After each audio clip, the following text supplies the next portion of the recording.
Hello viewers, welcome back to my new another video again. Today I'm here making a new video in English with my brother.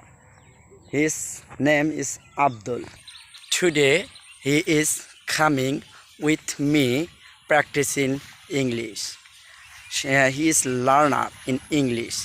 Today I will teach him how make new sentence. I will teach. ওকে আব্দুল ভাই, আমি তোমাকে একটা বাংলায় করব, তুমি সেটা ইংলিশে অনুবাদ করবা। আমার যাওয়া উচিত আর ইংলিশটা কি হবে? I should go.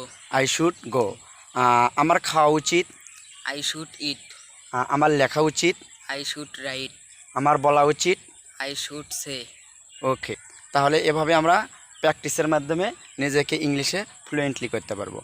ওকে, এরপর তোমাকে আরেকটা প্রশ্ন করি, সেগুলো তুমি বাংলা আমি ধরবো, তুমি ইংলিশে ট্রান্সলেশন করবে। ওকে, আচ্ছা, তাহলে আমরা এবার তোমাকে আমি আরেকটা প্রশ্ন করেছি ভাই, সেটা হচ্ছে আমি একটা শার্ট কিনতে চাই, আর ইংলিশটা কি হবে তুমি একটু? I want to buy a shirt.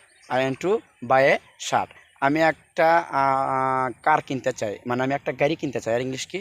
I want to buy a car. I want to buy a car. আমি একটা ফোন কিনতে চাই, আর ইংলিশটা কি? I want to buy a phone. I want to buy a phone. Good. এভাবে কিন্তু আমরা ইংলিশ মোর প্র্যাকটিসের মাধ্যমে আমরা কিন্তু ইংলিশে ফ্লুয়েন্টলি হতে পারি। আব্দুল ভাই, তোমাকে আরেকটা আমি স্ট্রাকচার ধরবো, সেটা হচ্ছে আমি পারি, আর ইংলিশটা কি? আমি পারি আর ইংলিশটা কি?